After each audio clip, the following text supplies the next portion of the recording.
Shalom, selamat berjumpa kembali, sahabat konsep, Bapak Ibu Saudara, dimanapun berada. Pada saat ini kita puji Tuhan karena punya kesempatan untuk kembali belajar bersama-sama akan firman Tuhan melalui pelajaran Sekolah Sahabat.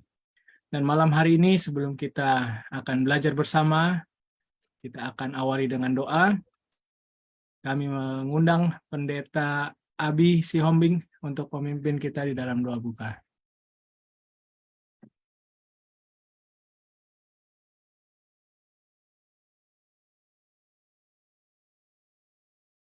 Baik, mari kita berdoa. Tuhan di surga, terima kasih untuk kesempatan malam hari ini. Kami boleh kumpul bersama-sama untuk belajar firman Tuhan melalui pelajaran Sekolah Sahabat. Biarlah Tuhan berkati acara kami, khususnya Pendeta Alex yang akan membawakan ringkasan pelajaran Sekolah Sahabat. Biarlah Tuhan berikan hikmat untuk boleh memberikan kepada kami pengajaran dan pengajaran yang dapat kami pahami, mengerti dengan baik. Terima kasih Tuhan, inilah doa kami dalam nama Yesus kami sudah berdoa. Amin. Saat ini kita sudah sampai kepada pelajaran yang ketujuh dengan judul Menyembah Sang Pencipta, dan Pendeta Alex akan mengawali dengan ringkasan sebagai pendahuluan sebelum kita berdiskusi. Dan tentu bila mana ada pertanyaan, tanggapan, silahkan sampaikan di kolom komentar. Silahkan Pendeta Alex. Oke, baik, selamat berjumpa dan selamat malam kembali untuk seluruh sahabat-sahabat konsep. Terima kasih atas waktunya yang boleh bergabung di siaran kami di Facebook, dan kami rindu untuk boleh belajar bersama dalam pelajaran Sekolah Sahabat kita saat ini, yang dimana kita akan boleh berdiskusi dan kita akan sama-sama boleh mempelajarinya dengan baik. Baik, saat ini saya akan meminta beberapa waktu ke depan untuk menyampaikan materi yang telah disiapkan, yang ini akan boleh kita nantinya diskusikan. Di pelajaran yang ketujuh, judulnya mengenai Menyembah Sang Pencipta. Oke, Menyembah Sang Pencipta, pelajaran Sekolah Sahabat, pelajaran yang ketujuh, di mana kita tahu bahwa ini adalah pelajaran lanjutan dari pelajaran Sekolah Sahabat kita, yang dimana kita tahu isi dari pelajaran Sekolah Sahabat kita ini bicara mengenai pekabaran 3 malaikat, ya, atau pekabaran kosmis yang diceritakan dalam pelajaran Sekolah Sahabat kita ini, dan kita masuk ke pelajaran yang ketujuh dengan konsep Menyembah Sang Pencipta. Saya coba memberikan beberapa acuan pemikiran atau disclaimer topik Sekolah Sahabat kita, dan Wahyu pasal 4 ayat 11 lah yang dipilih pelajaran Sekolah Sahabat kita atau dipilih penulis untuk menerangkan konsep Menyembah Sang Pencipta. Nah, di sana didahulukan di dalam pelajaran Sekolah Sahabat kita, yang jikalau Bapak Ibu atau sahabat konsep melihat, maka di sana ada satu pertanyaan yang cukup besar yang ditanyakan di dalam pelajaran Sekolah Sahabat kita ini, sehubungan dengan keberadaan Allah, ya, atau pencipta kita. Dan di sana ada satu pertanyaan yang menarik, yang ini akan merangkumkan 1 minggu pelajaran Sekolah Sahabat kita ke depan. Di sana pertanyaannya demikian: pernahkah Anda berhenti untuk berpikir betapa kita menganggap keberadaan itu sendiri begitu saja, atau penciptaan yang kita lihat sekarang ini terjadi begitu saja, dengan konotasi bahwa matahari ada dengan begitu saja, langit ada dengan begitu saja, udara ataupun tanah yang kita injak ini berada begitu saja, atau dari satu sumber yang kita sebut dengan pencipta. Dan bagaimana kita bisa memahami konsep kita menyembah Sang Pencipta sesuai dengan pelajaran Sekolah Sahabat kita, menyembah Sang Pencipta, apa hubungannya di sana? Nah, bicara mengenai menyembah Sang Pencipta, berarti kita akan bisa lebih kenal kepada pencipta kita dari apa yang telah Dia ciptakan, kan begitu ya. Dan di sanalah titik pelajaran atau pusat pelajaran kita dari Sekolah Sahabat kita ini. Mengenal pencipta, kita menyembah pencipta kita dari apa yang diciptakan, tetapi ada titik poin yang paling penting dari segala ciptaan yang Dia buat, yaitu adalah satu konsep yang disebut keselamatan melalui kayu salib. Dalam hal ini, menurut teori ilmiah terbaru, hal itu cenderung berubah dikatakan. Alam semesta kita dulunya tidak ada katanya. Dengan kata lain, keberadaan kita adalah keberadaan yang tidak pasti. Semu bahasanya. Dan merupakan keajaiban bahwa kita ada di sini. Di sebuah rekayasa keajaiban menurut teori ilmiah yang terbaru saat ini beredar.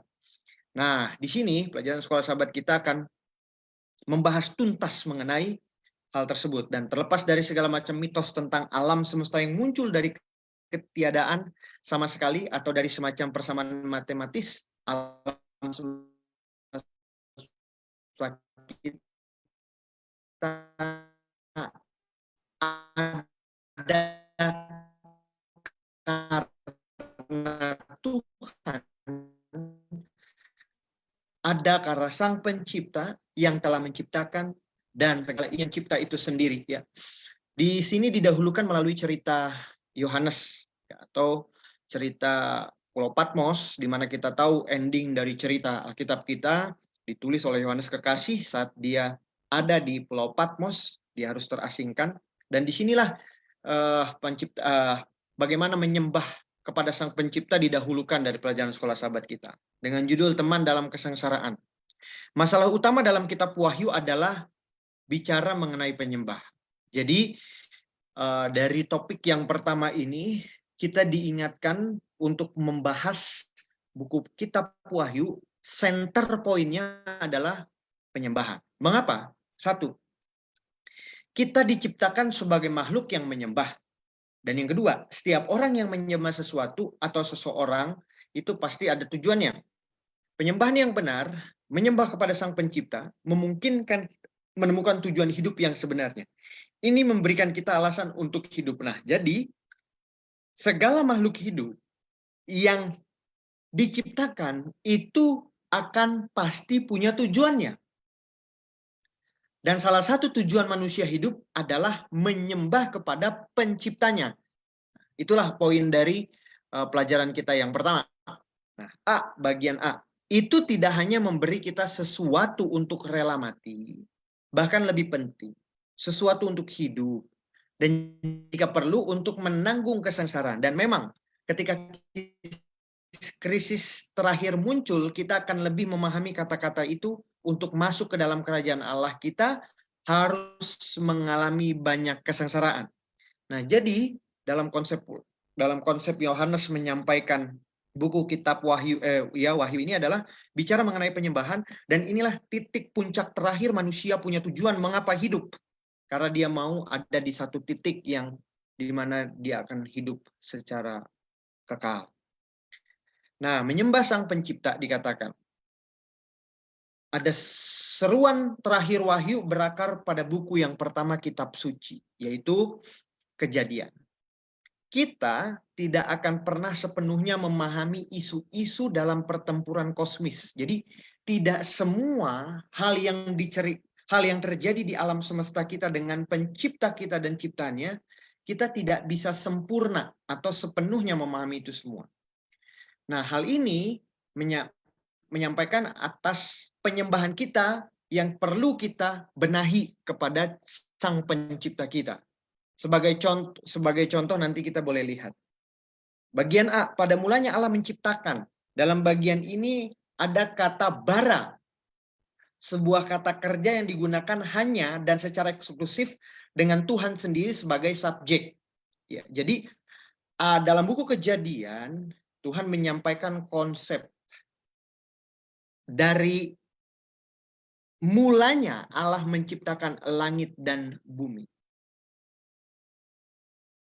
Di sana ada kata keberadaan Allah yang didahulukan, dia adalah subjek, dan nantinya objek-objeknya dia ciptakan melalui dirinya. Nah, kita masuk kepada objek contoh dalam pelajaran sekolah sahabat kita itu diberikan contoh matahari. Nah, sebagai gambaran kenapa kita perlu menyembah kepada Allah Sang Pencipta, di sini dikatakan matahari memiliki diameter sekitar 865.000 mil dan dapat menampung 1 juta planet seukuran bumi. Ini bukankah luar biasa ya? Dan dilanjutkan, tetapi matahari hanyalah salah satu dari setidaknya 100 miliar bintang di galaksi kita.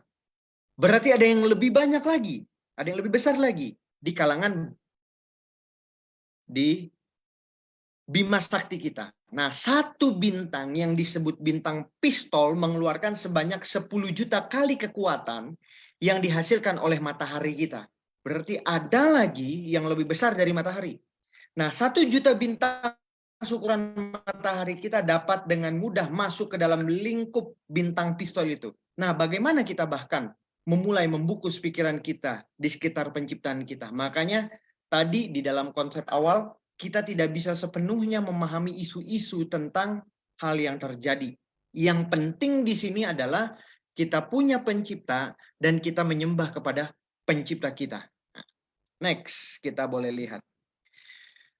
Tuhan yang dekat. Jadi Allah pencipta atau Allah yang menciptakan, yang membawa matahari, bulan, dan bintang menjadi ada. Kekuatannya yang luar biasa menciptakan planet ini dan memenuhi dengan makhluk hidup yang tinggal di dalamnya. Dia juga Tuhan yang mengeluarkan dari tanah Mesir bangsa Israel dan menuntun mereka waktu di tanah Mesir. Dia juga Tuhan sebagai yang menurunkan hujan mana atau makanan untuk kehidupan bangsa Israel pada waktu mereka ada di padang gurun. Dia juga yang membantu merubuhkan tembok Yeriko yang runtuh itu. Dan dia juga Allah yang mengalahkan musuh Israel atau umat pilihan. Nah, dari konteks ini kita diberikan 2 pemahaman. 1, kita bisa melihat Allah sehingga kita bisa menyembah kepada Allah dengan apa yang Dia ciptakan. 1, dari kedekatan batin antara Tuhan sebagai pencipta dan ciptaannya yang lebih spesifik adalah manusia. Pelajaran sekolah sahabat kita menyampaikan. Nah, dalam konteks pelajaran sekolah sahabat kita di hari tersebut mengatakan demikian. Para teolog berbicara tentang transcendent, Tuhan. Ini adalah gagasan bahwa Tuhan ada di atas dan secara menyeluruh pada semua ciptaan. Tetapi mereka juga berbicara tentang imanensi Allah. Ini adalah gagasan bahwa Tuhan juga ada di dalam dunia kita. Dan seperti yang ditunjukkan oleh sejarah Alkitab, juga terlibat secara rumit dan erat di dalam permasalahan-permasalahan duniawi atau manusia. Meskipun Tuhan berdiam di tempat yang tinggi atau suci, Dia juga bersama orang yang remuk dan rendah hati. Nah, inilah aspek yang lebih penting daripada kita mengenal Tuhan dari ciptaannya, seperti matahari, bulan, dan lain sebagainya. Disinilah gagasan yang paling penting kenapa manusia perlu menyembah kepada Tuhan, karena Dia lebih dekat kepada manusia dan terlibat di dalam seluruh masalah manusia. Dan Dialah yang menjadi jalan keluar. Disinilah yang membuat kita kenapa terpesona dari apa yang Tuhan telah berikan atas kita sebagai di mana kita manusia yang berdosa ini. Nah, saya senang dengan kutipan ini dikatakan. Dan juga tetapi juga bekerja di dalam hati kita untuk memberi kita hati yang baru, untuk membersihkan kita dari dosa.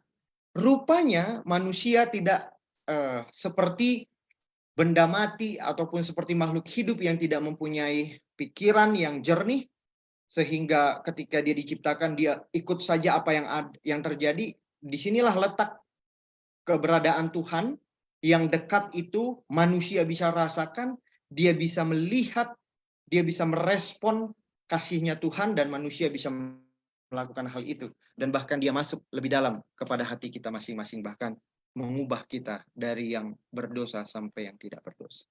Nah, dari hal ini kita bisa melihat di poin yang ketiga lebih dalam.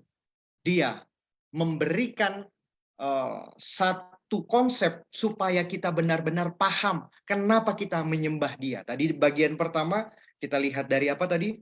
Dari ciptaannya, seperti matahari, seperti bulan dan sejenisnya, benda-benda yang ada di alam semesta kita ini.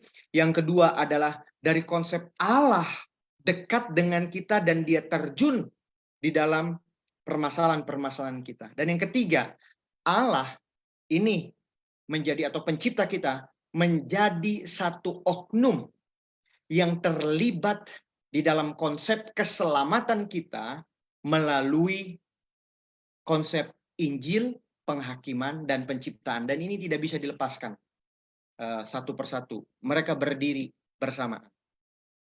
Melalui hal itu, betapa pentingnya penciptaan, penghakiman, dan penyembahan. Mengapa?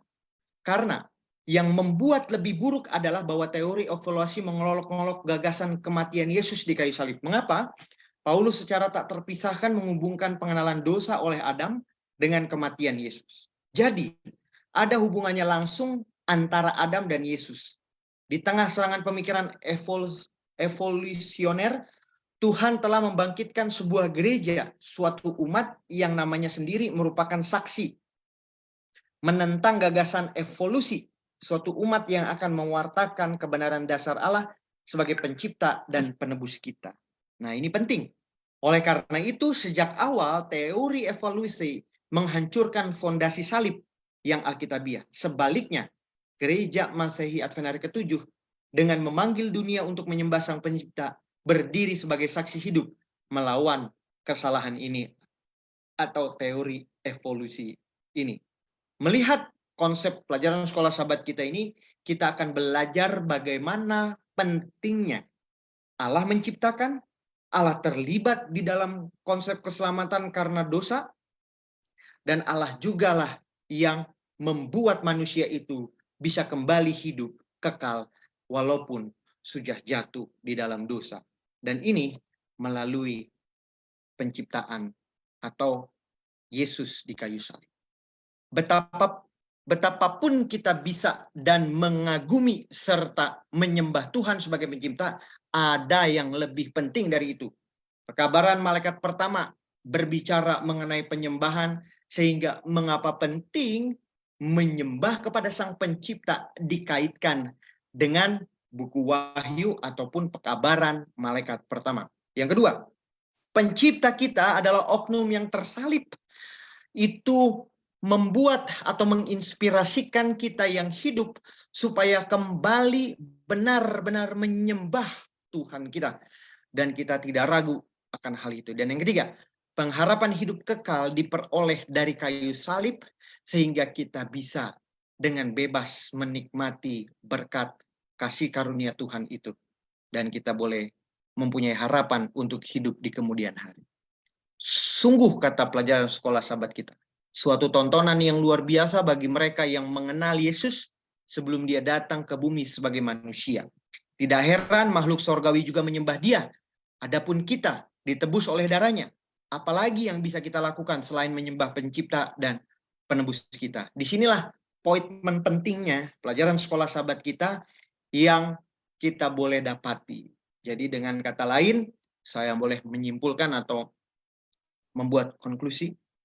Penyembahan kepada Allah adalah pusat dalam tulisan kitab suci dan selalu menjadi pertikaian bagi manusia dan umat Allah. Sejak manusia diciptakan sampai manusia nantinya akan boleh memperoleh penghakiman. Yang kedua, penghakiman atau penyembahan dan penciptaan adalah hubungan yang saling mengikat antara satu dan yang lain dan tidak dipisahkan.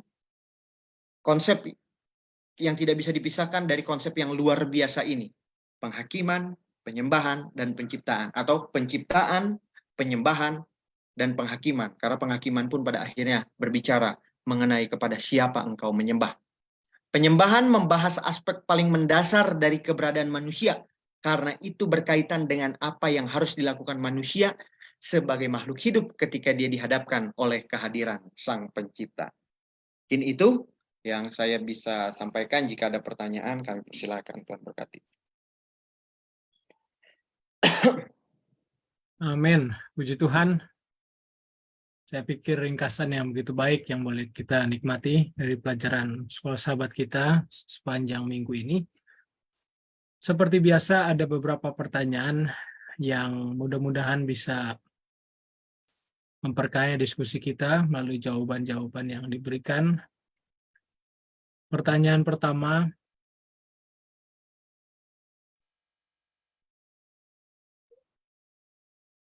Kita ke Pendeta Jimmy Huta Barat, baru nanti kemudian ke Pendeta Alex ya.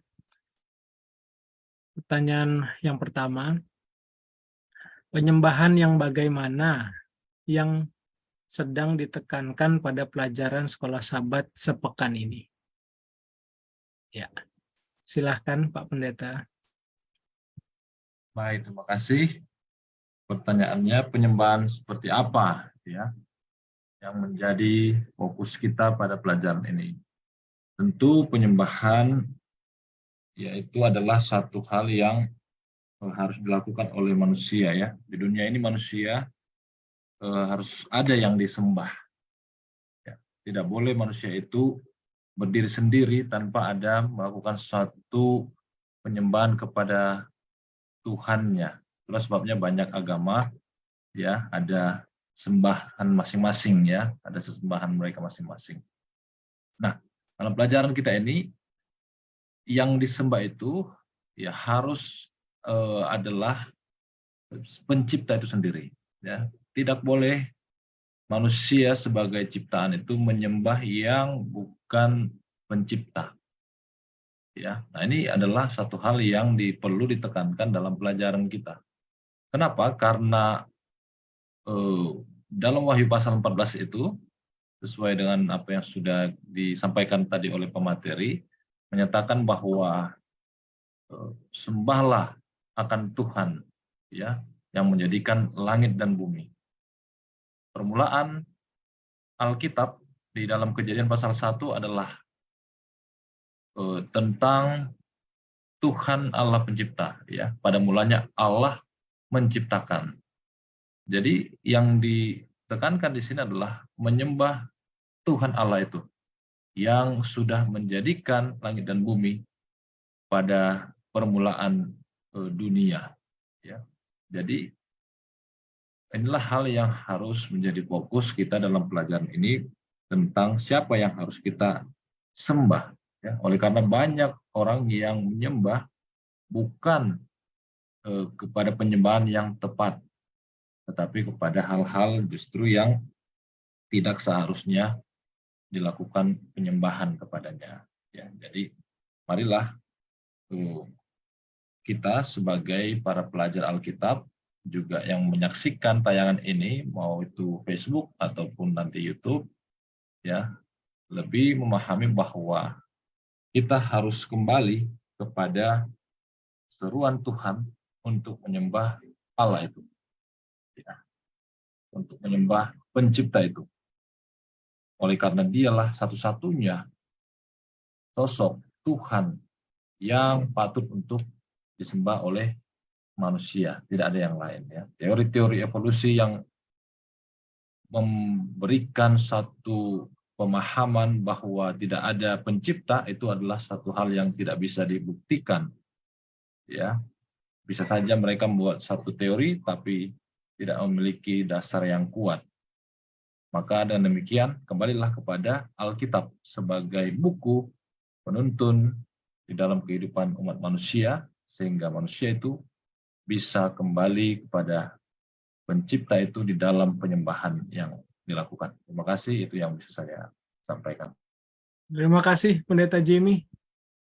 Hanya pencipta ya yang bisa disembah, hanya pencipta. Masih pertanyaan yang sama, Pendeta Alex, mungkin ada tanggapan yang lain menambah jawaban dari pertanyaan tadi. Oke, terima kasih Pendeta Riki. Kalau ditanya penyembahan yang bagaimana yang sedang ditekankan pada pelajaran sekolah Sabat sepekan ini, saya melihat pelajaran sekolah Sabat ini ada dua yang dia mau kembalikan. Sebenarnya satu bagian, tapi dua penekanannya. Penekanan yang pertama adalah pada mulanya manusia ini punya pencipta dan ada yang diciptakan menyembah. Awalnya begitu. Ada Allah yang menyembah, ada Allah yang disembah dan ciptaannya menyembah. Ini sudah proses yang benar. Seiring berjalannya waktu, ini penekanan yang pertama yang tadi ya, yang tadi saya bagikan dari Bagaimana kita bisa menyembah Sang Pencipta dari apa yang Dia ciptakan? Itu konsep yang pertama. Tapi setelah masuk ke dalam dunia yang berdosa sampai kepada kita membahas buku Wahyu, disinilah pertentangan hebat semakin lama semakin kolot atau semakin rumit. Nah, pada akhirnya di endingnya adalah penyembahannya itu adalah lebih mengacu kepada hari yang benar dan kepada Tuhan yang benar. Ya toh? Karena esensi di dalam buku Wahyu itu ada manusia-manusia yang sudah tidak lagi memahami hari yang benar yang perlu dia sembah dan kepada Tuhan yang benar yang perlu dia sembah Tuhannya. Oke, coba kita merunutkan ceritanya. Waktu Tuhan menciptakan Adam dan Hawa, Dia tahu Adam dan Hawa siapa yang menjadi pencipta waktu itu. Dia nurut, dia mengikuti arahan daripada Sang Pencipta itu, dan itu ada kedamaian di sana. Tetapi setelah manusia jatuh dalam dosa, mulailah banyak sekali problema terjadi sehingga konsep penyembahan ini sudah tidak bisa lagi kepada keharmonisan yang awal tadi itu. Nah, sehingga ada konsep yang disampaikan dalam buku Wahyu ini kepada penyembahan yang benar yang dikaitkan dengan pekabaran malaikat pertama, malaikat yang kedua,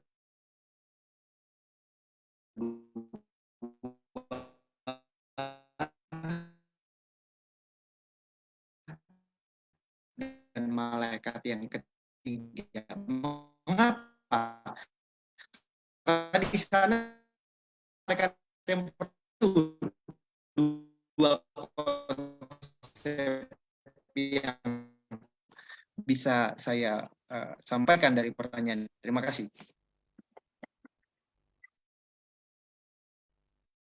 Baik, terima kasih Pendeta Alex untuk tanggapannya. Kita ke pertanyaan berikut. Pertanyaan yang kedua. Nanti pertama kita ke Pendeta Abi ya, baru lanjut ke Pendeta Alex. Pertanyaannya kira-kira begini. Bagaimana supaya kita tetap bisa menyembah Tuhan meskipun dalam kesusahan? Saya pikir ini pertanyaan yang banyak ditanyakan, terlebih bagi mereka mungkin yang tidak percaya Tuhan ya. Karena kalau ada Tuhan, kenapa ada kesusahan?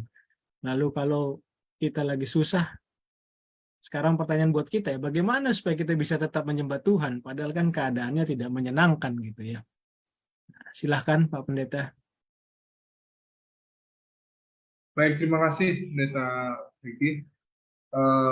Pertanyaan ini saya pikir adalah pertanyaan yang mungkin kita secara pribadi memahaminya. Artinya nih kita sendirilah yang merasakan, dan mungkin bisa saya katakan kita sendiri yang sebenarnya juga bisa menjawabnya dalam diri kita masing-masing. Saya bantu dari pelajaran sekolah sahabat kita, saya sedikit minggu adalah kalau kita lihat dalam pelajaran sekolah sahabat kita menyembah Tuhan itu karena Tuhan adalah segalanya.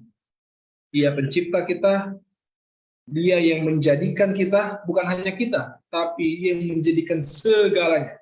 Keajaiban penciptaan yang Tuhan telah tunjukkan di depan mata kita telah terlihat dan nyata sekali terlihat. Sehingga kita menyembah Tuhan itu karena siapa Tuhan itu, bukan keadaan kita seperti apa. Jadi artinya kita menyembah Tuhan itu memang karena Tuhan memang patut disembah. Terlepas keadaan kita seperti apa, tapi kita harus menyadari bahwa Tuhan itu memang adalah Tuhan yang patut disembah. Jadi maksud saya di sini, ketika kita melihat kepada keadaan kita, baik kita khususnya dalam keadaan kesusahan, kita harus kembali menyadari bahwa memang Tuhanlah yang patut disembah, dan hanya Tuhanlah yang telah menjadikan langit dan bumi, lautan dan segala isinya, karena memang Tuhan yang patut disembah. Nah, ketika kita dalam kesusahan, biasanya fokus itu hilang. Kita mulai lupa atau kita mulai tidak fokus lagi mengakui bahwa Tuhan itu pencipta. Ini aja menjadi masalahnya sebenarnya. Nah, sehingga kalau kita mulai hilang fokus, mulai hilang ingatan, atau mulai lupa bahwa Tuhan itu adalah Tuhan Allah yang patut disembah, karena memang Dia adalah Tuhan segala-galanya yang menjadikan kita dan semua bumi dan semua yang ada di dunia ini, maka kita harus kembali fokus kepada Tuhan itu sendiri. Nah, ini aja menjadi tantangannya gitu. Ketika kita dalam keadaan susah, jangan langsung kita fokus kepada kesusahan kita, karena setiap orang pasti mengalami kesusahan. Tapi ketika kita menyadari Tuhan memang adalah sebagai Tuhan yang patut disembah, dan hanya Dialah Tuhan yang dapat menolong kita, yang telah menciptakan kita, yang pasti selalu akan memelihara kita, maka dalam keadaan susah pun kita tetap bisa kuat gitu, karena kita yakin bahwa ada Tuhan gitu. Nah, ini hanyalah masalah fokus saja menurut saya, seperti itu. Bukan karena kitanya, tapi karena memang Tuhanlah yang patut disembah. Jadi ketika kita hilang fokus dengan kesusahan-kesusahan kita, balikan saja fokusnya kepada Tuhan, karena kita yakin kesusahan kita itu sementara Tuhan adalah kekal. Ya, terima kasih. Terima kasih Pendeta Abi. Silahkan Pendeta Alex, masih pertanyaan yang sama. Oke, mengacu pertanyaan ini tadi saya juga mau kembali seperti Pendeta Abi, kita mengacunya kepada hari di mana diskusi pelajaran sekolah sahabat kita sedang bicara itu. Nah, di sini kan konteksnya adalah Yohanes, ya. Yohanes di Pulau Patmos, dia mengalami apa di sana? Dia mengalami terpisahnya dari dukungan keluarga, teman, komunitas Kristen, dan Yohanes tidak ditinggalkan sendirian dalam kesengsaraan dan kesulitan. Nah, bagi saya ini adalah janji. Bagi saya ini adalah janji. Bagi kita yang sementara hidup sekarang. Pertanyaannya kan adalah, bagaimana kita ya, tadi dikatakan, bagaimana kita supaya tetap bisa menyembah Tuhan meskipun dalam kesusahan atau kesengsaraan. Bagi saya janjinya adalah Tuhan tidak pernah meninggalkan saya waktu saya menyembah kepada Tuhan yang benar dan memegang prinsip yang benar di dalam penyembahan itu. Nah, dalam konteks ini Yohanes sudah alami. Tapi dia diberikan satu harapan, dia tidak ditinggalkan oleh siapa? Oleh Tuhan di sana. Nah, kesengsaraan, kesulitan, Bapak Ibu semua, selama kita masih di dunia ini, kita masih pasti akan ada mengalami kesengsaraan dan kesulitan. Tapi akan jauh lebih enak, ya, akan jauh lebih enak ya. Walaupun saya tidak bilang ini sama-sama senang ya, akan jauh lebih enak ketika kita mungkin saja ditinggalkan orang-orang yang ada di dunia, tapi kita tidak ditinggalkan Tuhan. Akan jauh lebih bahaya ketika kita ditinggalkan Tuhan. Artinya kesengsaraan dan kesulitan yang kita alami dalam sebuah penyembahan, Tuhan tidak pernah akan meninggalkan kita. Dan inilah yang menjadi harapan bagi saya pribadi, kalaupun tidak ada yang suka dalam konsep penyembahan saya, tapi saya merasa ini benar, sesuai dengan apa yang Tuhan firmankan, bagi saya itu sudah cukup menggembirakan, dan itu cukup menghiburkan. Mungkin itu. Terima kasih. Amin. Terima kasih Pendeta Alex, Pendeta Abi. Saya pikir jawaban-jawaban yang secara pribadi saya rasa sangat menguatkan saya ya. Saya pikir juga menguatkan Bapak Ibu Saudara. Lalu kita ke pertanyaan yang berikutnya. Ini dari Bapak Letus. Terima kasih Pak sudah selalu bergabung. Kita nanti lebih dahulu ke Pendeta Jimmy Huta Barat. Bagaimana dengan orang yang mengaku menyembah Allah tapi beribadah di luar hari Sabat? Karena memang itulah yang mereka yakini. Atau dengan orang-orang yang hanya menjadi Kristen karena keturunan atau orang tuanya Kristen. Bagaimana dengan keselamatan mereka? Silakan Pak Pendeta. Oke, baik, terima kasih ya. Jadi di dunia ini kan tidak semua orang langsung lahir mengenal hari Sabat ya. Ada juga yang tidak pernah sebelumnya mengetahui hari Sabat. Ada juga bahkan yang dari kecil tidak mengenal siapa Tuhan ya, siapa Yesus. Nah, dalam hal ini ada orang dikatakan tadi, ya, mereka adalah orang-orang yang sesuai pertanyaannya tadi ya, Bagaimana dengan orang yang mengaku menyembah Allah, ini mengaku ada Tuhan pencipta ini ya maksudnya, tapi kemudian tidak beribadah pada hari Sabat. Ya. Nah, kemungkinan orang itu belum pernah mendengar tentang Sabat, itu yang pertama. Ya.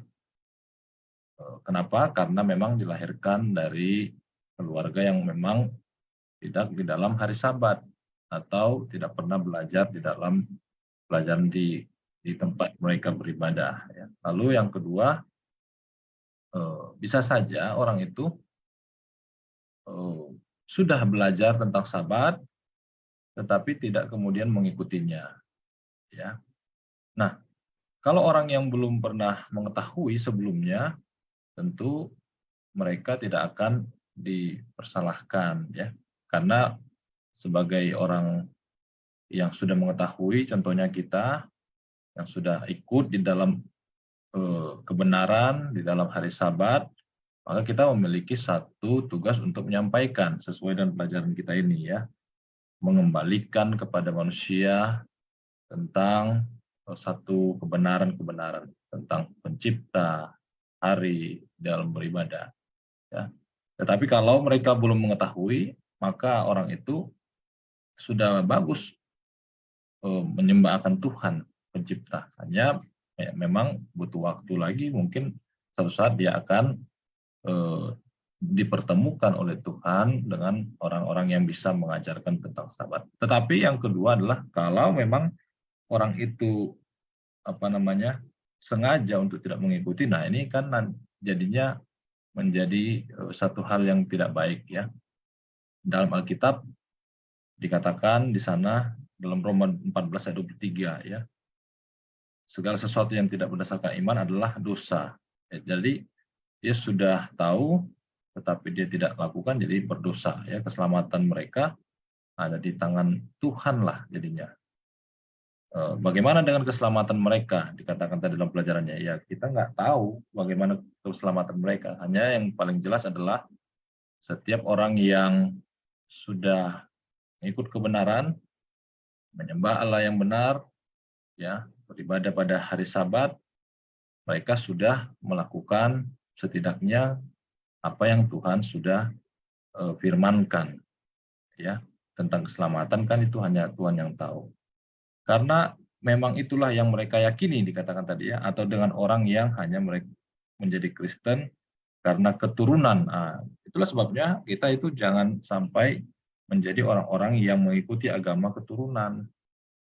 Harus diselidiki dulu. Ini sudah benar tidak agama yang saya peluk ini, agama yang saya anut ini, yang sudah saya anut ketika saya kecil, karena orang tua saya juga mengajarkan hal yang sama, ya. Jadi harus dicek dulu atau ditelusuri dulu baik-baik, ya. Kalau memang agamanya Kristen berarti kitabnya Alkitab, ya. Jadi yang dipelajari adalah Alkitab. Sudah pasti tidak semua apa yang di dalam Alkitab itu dilakukan di dalam gereja satu denominasi tersebut, ya. Jadi kalau memang sudah pas, tinggal diikuti. Tapi kalau ada yang belum, maka harus didalami, harus dicari orang yang memang bisa memberikan pengajaran yang lebih baik lagi. Sehingga kita tidak menjadi orang yang ikut saja dengan agama keturunan, ya, tetapi kita bisa menemukan kebenaran-kebenaran yang sesungguhnya yang berasal dari kitab suci. Terima kasih. Terima kasih, Pendeta Jimmy. Pendeta Alex, mungkin ada tambahan, tanggapan? Silakan. Terima kasih Pak Letus Tarung untuk pertanyaan yang boleh masuk. Bagaimana dengan orang yang mengaku menyembah Allah tapi berada di luar hari Sabat? Jawabannya apakah dia salah? Tidak salah, Pak. Ya, karena memang belum tahu saja. Kalau kita bilang salah, repot nanti kita. Karena memang itulah yang mereka yakini. Atau dengan orang-orang yang hanya menjadi Kristen karena keturunan atau orang tuanya Kristen. Bagaimana dengan keselamatan mereka? Jawabannya, keselamatannya Tuhan dan dirinya yang pastinya akan bisa tahu. Kalau kita mengambil konsep Roma pasal 3, Pak, di sana dikatakan orang-orang yang mengerti hukum, dia akan diadili menurut hukum yang dia tahu. Ada orang-orang yang belum atau belum paham mengenai hukum, dia akan diadili sesuai dengan apa yang dia ketahui.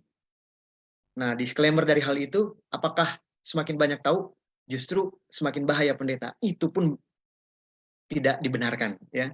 Nah, artinya porsinya ada masing-masing, Pak Letus Tarung.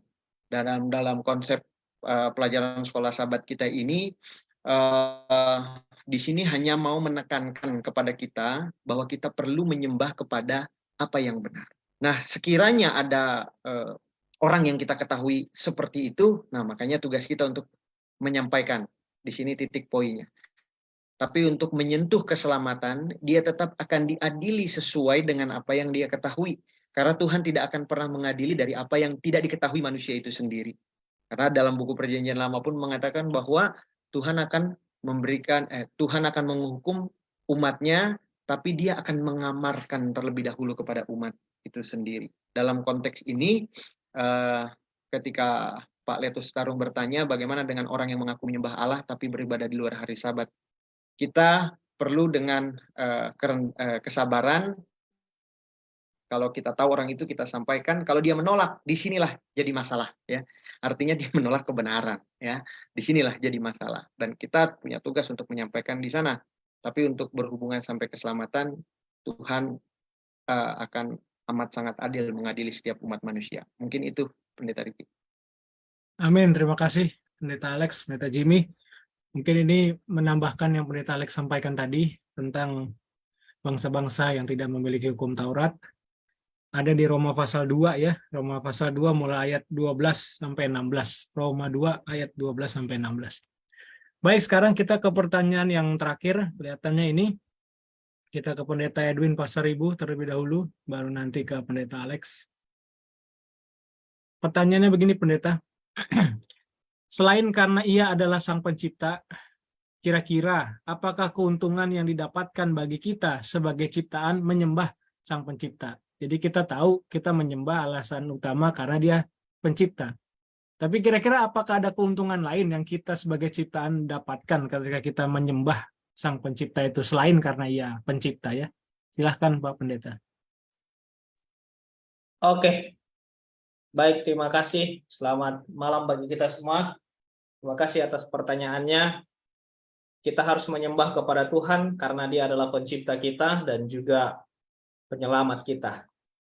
Jadi apalagi keuntungannya ketika kita percaya kepada Tuhan Sang Pencipta itu dan kita menyembah kepadanya.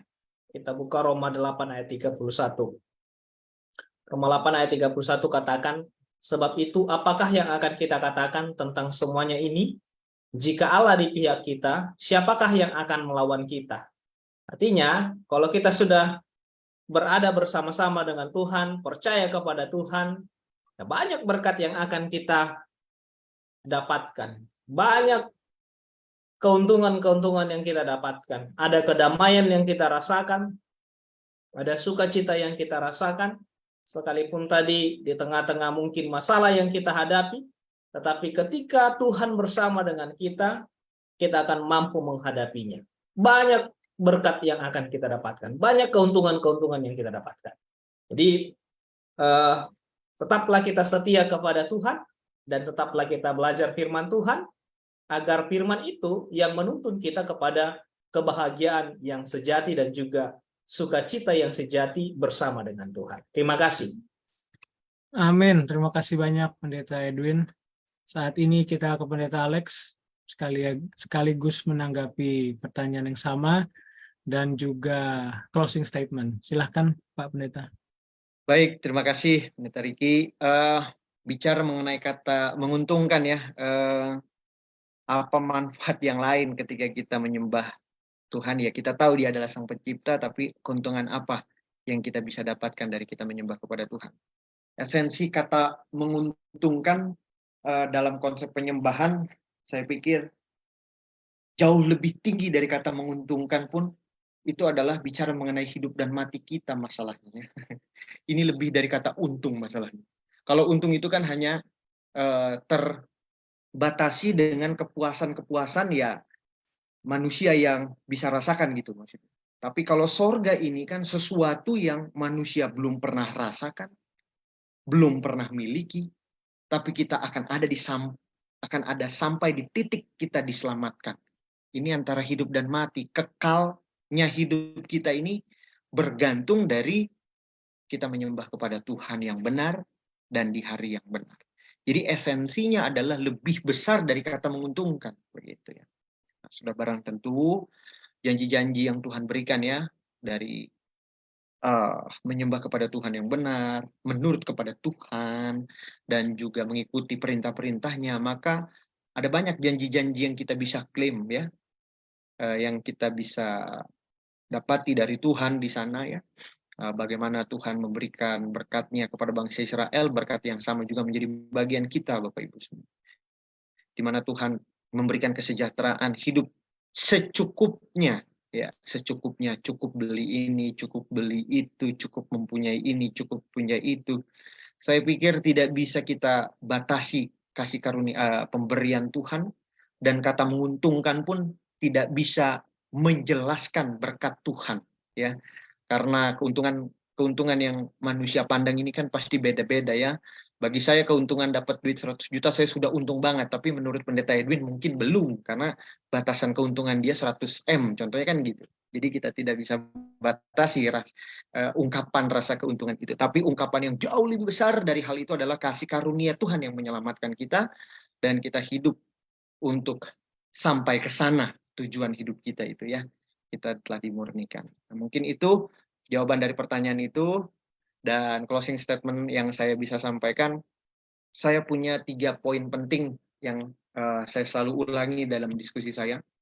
Ketika kita menyembah Sang Pencipta kita bisa melihat dari alam yang Dia ciptakan, dari apa yang Dia ciptakan.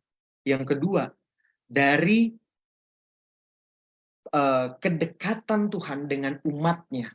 Punya masalah, Tuhanlah jalan keluar. Yang ketiga, sampai di titik manusia tidak punya harapan karena dosa, Dialah mengirimkan anaknya yang tunggal. Yang tadi itu, di kayu salib. Nah, bagi saya ini konsep yang luar biasa, yang dimana sampai detik ini, melalui 3 poin itulah, saya tetap menyembah kepada Tuhan yang benar itu. Dan saya berharap semua kita yang belajar, maka kita perlu lebih memahami lebih dalam, supaya penyembahan kita ini bukan penyembahan yang sifatnya palsu ya. Penyembahan yang sifatnya palsu itu kita hanya ikut liturgi, nggak mendapat apa-apa. Tapi lebih dalam dari itu, kita bisa lebih dekat sama Tuhan yang kita sembah dan punya keintiman yang khusus yang kita bisa dapat. Kiranya Tuhan memberkati. Amin. Terima kasih Pendeta. Bapak Ibu Saudara, terima kasih sudah bergabung bersama-sama untuk belajar dan berdiskusi. Dan saya pikir banyak hal yang kita dapatkan yang bisa kita pelajari dan kita nikmati bagi pertumbuhan iman dan kerohanian kita. Saat ini kita akan menutup diskusi Sekolah Sabat dan Pendeta Edwin Pasaribu yang akan memimpin kita di dalam doa. Baik, kita sama-sama berdoa. Terima kasih Tuhan atas berkat-Mu. Kami sudah belajar akan firman-Mu lewat pelajaran Sekolah Sabat. Biarlah pelajaran ini boleh menguatkan kami untuk kami boleh menyembah kepada Tuhan, Sang Pencipta alam semesta ini. Karena Engkaulah yang patut disembah dan dipuji. Sehingga kami boleh beroleh hidup kekal karena kami setia untuk menyembah Tuhan, karena Engkau juga telah mati menebus kami. Tuhan di surga berkati hamba-Mu Pendeta Alexander yang sudah menyampaikan firman pada malam hari ini. Tuhan tambahkan kepadanya hikmat, dan juga para pendengar dan juga penonton setia konsep yang akan mempelajari Sekolah Sabat ini. Tuhan berkati mereka dalam kehidupan mereka masing-masing. Kami juga akan serahkan kehidupan kami hari ini ke dalam tangan. Ampuni kami dari dosa kami, dalam nama Yesus kami berdoa. Amin. Amin. Demikianlah diskusi kita. Sampai bertemu di diskusi selanjutnya. Kiranya Tuhan memberkati kita semua.